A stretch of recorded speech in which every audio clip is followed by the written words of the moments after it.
Hello friend, जय माता दी। कैसे हैं आप सब। आज इस वीडियो में हम आपके साथ शेयर करने वाले हैं घर के मंदिर में ही नवरात्रों में हम माता की चौकी कैसे लगाएं, विधि पूर्वक पूजा कैसे कर सकते हैं। जो लोग जौ नहीं बोते या फिर धान नहीं बोते वो कैसे पूजा करें, क्या धान बोना ज़रूरी होता है।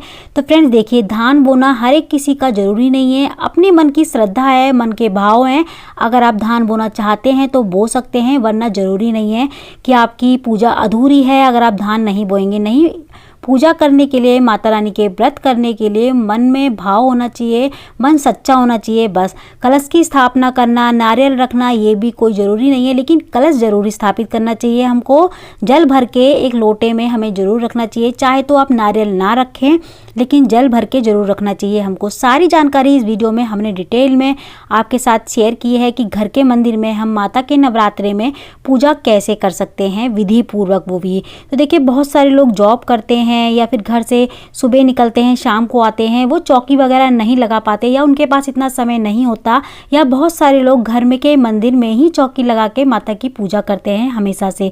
तो वो कैसे करें विधि पूर्वक, सारी जानकारी इस वीडियो में हम आपके साथ शेयर करने वाले हैं। चलिए फ्रेंड्स, वीडियो को चालू करते हैं और देखते हैं घर के मंदिर में हम माता रानी की पूजा।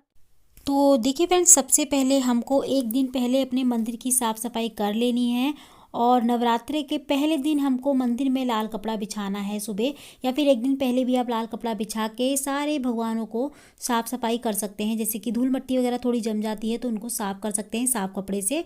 उसके बाद आप एक दिन पहले मंदिर की सफाई कर लीजिए, फिर अगले दिन सुबह सुबह नहा धो के अपने मंदिर में माता रानी की चौकी लगा सकते हैं। तो कैसे चौकी लगाएंगे देखिए, मैं आपको बताती हूँ। तो अगर आपकी माता रानी सही दिशा में रखें, सही तरीके से रखें, आप कलश वगैरह आराम से लगा सकते हैं, तो वहीं पे रखी रह दीजिए। वरना आप बीच में भी माता रानी की मूर्ति को लगा सकते हैं। मूर्ति, तस्वीर जो भी आपके घर में है आप उनको ले सकते हैं। जैसे मैंने वैष्णो माता की बीच में लगा रखी है, तो आप इस तरीके से भी रखी रहने दीजिए, और नहीं तो आप इस तरीके से बीच में माता रानी की फ़ोटो को या तस्वीर या फिर कुछ भी आपके पास मूर्ति वगैरह है, आप उनको इस तरीके से बीच में रखिए।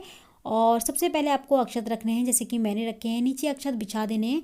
उसके बाद माता रानी को स्थापित करना है। फिर उसके बाद आपको गणेश भगवान को लेना है। जितने भी भगवान हैं जैसे रखे हैं आपके मंदिर में वैसे रखे रहने दीजिए, उनको मत छेड़िए। बस शेरा वाली माँ माता रानी को और गणेश भगवान को आपको स्थापित करना है इस तरीके से जैसे मैंने किया है। तो देखिए, गणेश भगवान को भी आप जो है अक्षत, थोड़ी सी अक्षत लेके उनके नीचे बिछा के उनको भी स्थापित कर देंगे। तो यहाँ पे मैं गणेश भगवान की भी इस तरीके से ही स्थापना कर दूंगी जैसे मैंने माता रानी की है, क्योंकि हर एक पूजा में गणेश भगवान को माता रानी के साथ जरूर पूजा जाता है, और उनकी भी वैसे ही विधि पूर्वक पूजा होती है जैसे माता रानी की या फिर किसी भी भगवान की होती है पूजा। तो यहाँ पे देखिए, मैंने दोनों भगवान को, माता रानी को भी और गणेश भगवान को भी स्थापित कर लिया है। अब मैं पूजा शुरू करती हूँ। तो देखिए, सबसे पहले हमें क्या करना है, जो भी भगवान है उनको आपको नहीं छेड़ना है, उनकी स्थापना नहीं करनी है। वो जैसे रखे हैं उनको वैसे ही रखे रहने दीजिए, वैसे ही स्थापित रहने दीजिए, उनको मत छेड़िए। बस उनकी जो है स्नान, छींटों का स्नान करा सकते हैं, जैसे मैं माता रानी को कराऊंगी उस तरीके से आप वैसे फिर पूजा करते रहिए, तिलक वगैरह करिए। यहाँ पे मैं कलश की स्थापना करूँगी। जो देखिए, बहुत सारे लोग नारियल नहीं रखते हैं, या फिर नारियल अगर रखना चाहते हैं तो रख भी सकते हैं, वरना बिना नारियल के भी आप आराम से पूजा कर सकते हैं। कलश की स्थापना आपको ज़रूर करनी है। ऐसा नहीं है कि आप कलश की स्थापना भी ना करें, कलश आपको ज़रूर रखना है। माता के नवरात्रों के व्रत में कलश स्थापना जरूर की जाती है। तो कलश स्थापना आप सिंपल तरीके से कर सकते हैं। जैसे मैंने चार अक्षत जो है थोड़े से नीचे बिछा लिए, उसके बाद कलश स्थापना कर दी है। कलश पे आपको मूली जरूर बांधनी है गले में, जैसे मैंने बांध रखी है। तो भरे हुए कलश में आपको एक सिक्का डालना है, थोड़ा सा गंगा जल डाल सकते हैं या फिर सादा जल भी आप रख सकते हैं कलश में भर के। तो यहाँ पे मैंने सिक्का डाल लिया है एक जल में, उसके अलावा कुछ नहीं डालूंगी। थोड़े से अक्षत के दाने डाल दूंगी, 4 से 5, 7, 9 जो भी अक्षत के दाने आप डालना चाहें डाल सकते हैं, लेकिन दाने जो हैं चावल के टूटे फूटे नहीं होने चाहिए, एकदम साबुत होने चाहिए। तो कलश की स्थापना देखिए, ये कलश एक बार रखने के बाद 9 दिन तक बिल्कुल नहीं हिलाएंगे आप, इसको ऐसे ही भरा रहने देंगे जैसा आप पहले दिन रखेंगे। तो आपको पहले दिन इस तरीके से पूजा करनी है माता रानी की। उसके बाद नियमित रूप से आप जैसे पूजा करते हैं फिर डेली वैसे करिए। कलश को ऐसे ही नहीं रखना है, कलश के ऊपर आपको जो बर्तन रखना है उसमें धान भर के रखने हैं, जैसे कि चावल या फिर गेहूँ भर के रख देने हैं कलश के ऊपर। अब हमें एक बर्तन लेना है पानी का, मतलब एक और लोटा लेना है जल का, उससे हमें पूजा करनी है माता रानी की।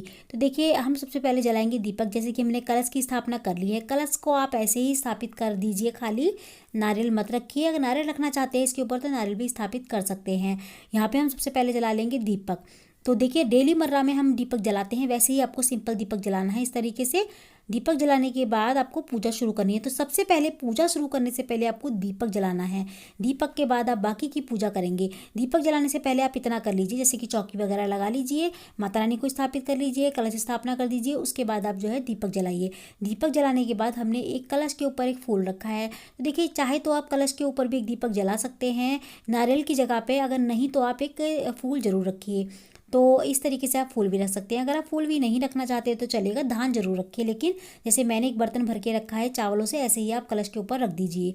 तो यहाँ पे अब मैं पूजा शुरू करूँगी। तो सबसे पहले मैं फूलों से माता रानी को छींटों का स्नान करा रही हूँ। तो सभी देवी देवताओं को हम इस तरीके से छींटों का स्नान करा लेंगे। स्नान कराने के बाद अब हम करेंगे तिलक। तो रोली का तिलक करेंगे। देखिए हम सबसे पहले गणेश भगवान को तिलक करेंगे रोली का, उसके बाद माता रानी को, और जितनी भी 9 देवियाँ हैं तस्वीर में हमारी, हम सभी को तिलक कर। इसके बाद जितने भी भगवान हमारे मंदिर में हैं, लड्डू गोपाल या फिर लक्ष्मी माता या फिर विष्णु भगवान, सभी को एक एक करके हम तिलक करेंगे। ठीक है फ्रेंड्स, इसके बाद हमें क्या करना है, कलश पे भी तिलक करना है। कलश पे आप स्वास्तिक भी बना सकते हैं, तिलक भी कर सकते हैं। कलश की भी हमें उतनी वैसे ही पूजा करनी है जैसे हम माता रानी की और गणेश भगवान की कर रहे हैं।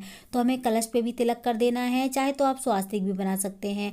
तो देखिए तिलक करने के बाद आपको अक्षत थोड़े से, जैसे कि आपने देखा होगा ना, तिलक करने के बाद थोड़े से चावल भी लगाए जाते हैं तिलक के ऊपर, तो वैसे ही थोड़े से तिलक हमें आगे रखने हैं, भगवान के शेरोवाली माँ के आगे और गणेश भगवान के आगे, और जो है जो हमने कलश स्थापित किया है उनके आगे हमने बना लिया है छोटा सा स्वास्तिक कलश के ऊपर। आप चाहें तो एक बिंदु भी लगा सकते हैं, मतलब तिलक कर सकते हैं खाली कलश को। यहाँ पे हम मोली स्वरूप जो है माला पहना रहे हैं। आप चाहे तो यहाँ पे फूलों की माला माता रानी को पहना सकते हैं। अगर आप फूलों की माला नहीं ला पाए हैं या फिर आप के यहाँ आसपास नहीं मिल रही है, वैसे तो देखिए नवरात्रों में हर जगह मिल जाती है फूलों की माला, अगर नहीं मिलती है तो आप मोली के रूप में भी माला पहना सकते हैं। इस तरीके से मोली का टुकड़ा तोड़ के माला बना के इस तरीके से माता के गले में डालिए और गणेश भगवान को भी पहना दीजिए। इसके बाद हमें जो है मोली स्वरूप वस्त्र पहनाने हैं गणेश भगवान को, कलश को, और माता रानी को एक चुंदरी उड़ानी है। तो देखिए माता रानी को चुंदरी इसमें हम उड़ाना भूल गए हैं। चुंदरी मैं लेके आई हूँ, लेकिन है मेरे पास, लेकिन मैं भूल गई थी बिल्कुल। लेकिन आपको इस वक्त जो है चुंदरी भी उड़ानी है। माता रानी को चुन्नी लाल रंग की छोटी सी माता रानी को एक चुन्नी उड़ानी है। अब मैं यहाँ पे जो है सबसे पहले गणेश भगवान को फूल चढ़ाऊंगी, फिर माता रानी को फूल चढ़ाऊंगी।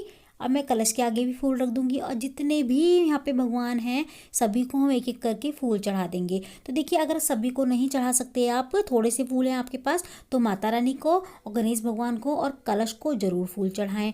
और देखिए इसके बाद हम जो है बतासों का भोग लगा देंगे माता रानी को। अगर आपके पास कुछ नहीं है तो खाली बतासे, या फिर कुछ नहीं है बतासे भी नहीं है तो मिश्री का भोग लगा दीजिए माता रानी को। तो इसके बाद हम जो है अब अग्यारी करेंगे। तो देखिए अगर आपके पास उपले नहीं है या फिर आपके आसपास उपले नहीं मिलते हैं, तो आप जो है कपूर के ऊपर भी लौंग का जोड़ा जो है जला सकते हैं, माता रानी को भोग लगा सकते हैं अग्यारी में, अग्यारी बना के। जरूरी नहीं है कि अगर आपके पास उपला नहीं है तो आप उपले में ही लगाएं, उपले के बिना अग्यारी नहीं होगी, ऐसा नहीं है। कपूर से भी आप अग्यारी कर सकते हैं। तो आपको अग्यारी कैसे करनी है, देखिए छोटा सा कोई मिट्टी का बर्तन ले लेना है। मिट्टी के बर्तन में क्या है ना कि फटता नहीं है, टूटता नहीं है, या काला नहीं पड़ता। अगर पड़ भी जाएगा तो ये साफ़ हो जाएगा। तो रोज़ डेली आप इसी तरीके का एक छोटा सा बर्तन ले लीजिए मिट्टी का। डेली आप उसी बर्तन में जो है कपूर की जो है अग्यारी कर सकते हैं। तो यहाँ पे देखिए मैंने कपूर ले लिया है, छोटा सा दिया है, उसके ऊपर मैंने कपूर रख लिया है। अब मैंने कपूर को जला दिया है। कपूर जलाने के बाद मैं 2 लौंग के जोड़े लूँगी। 2 लौंग के जोड़े हमें ऐसे लेने हैं कि लौंग के जोड़े जो है ना उनके ऊपर, दोनों के ऊपर फूल होना चाहिए, टूटे नहीं होने चाहिए लौंग के जोड़े, मतलब फूल होना चाहिए दोनों के ऊपर। यहाँ पे अब हमने 2 लौंग के जोड़े एक साथ ले लिए हैं। देखिए दोनों के ऊपर फूल है। अब इसको हमें देसी घी में डुबोना है। तो देखिए अभी मैं आपको खाली दिए में देसी घी डुबो रही हूँ, क्योंकि देखिए अभी मैं नवरात्रों की पूजा तो नहीं कर रही थी, खाली आपको बता रही हूँ, ये आपके लिए मैंने वीडियो बनाई है। तो देखिए यहाँ पे हम जो है ना इस तरीके से डुबो के, डाल के, देसी घी में भिगो के लौंग को माता रानी को दिखा के, माता रानी को भोग लगा के, उसके बाद हमें जो है अग्यारी में डालना है, मतलब कपूर के ऊपर रखना है, और ये जल जाएगा आराम से, कोई दिक्कत नहीं आएगी। आपको एक बतासा लेना है। अगर आपके पास बड़ा पात्र है मिट्टी का, बड़े पात्र में आप अग्यारी कर रहे हैं तो आप बतासा भी रख सकते हैं। बतासा नहीं तो थोड़ी सी मिश्री रख दीजिए, या फिर जो भी भोग में आपने माता रानी के लिए लिया है, मीठे में कुछ भी, वो आप ज़रूर अग्यारी में डालिए। इस तरीके से माता रानी को चढ़ाने के बाद डालना है। इस तरीके से पहले माता रानी को चढ़ाना है, फिर उसके बाद आपको जो है अग्यारी में डालना है। सीधा सीधा नहीं, जैसे मैं दिखा रही हूँ इस तरीके से लौंग की जोड़ी दिखा दीजिए। उसके बाद आप जो है भोग लगाने के बाद माता को, उसके बाद आपको अग्यारी में डाल देना है। तो फ्रेंड्स इसी तरीके से होती है मंदिर में पूजा। नवरात्रों में भी आप इस तरीके से पूजा कर सकते हैं। सिंपल विधि है, इस तरीके से आप मंदिर में भी पूजा कर सकते हैं बिना धान बोए, बिना नारियल रखे। बहुत ही सिंपल पूजा है। कलश आपको जरूर रखना है।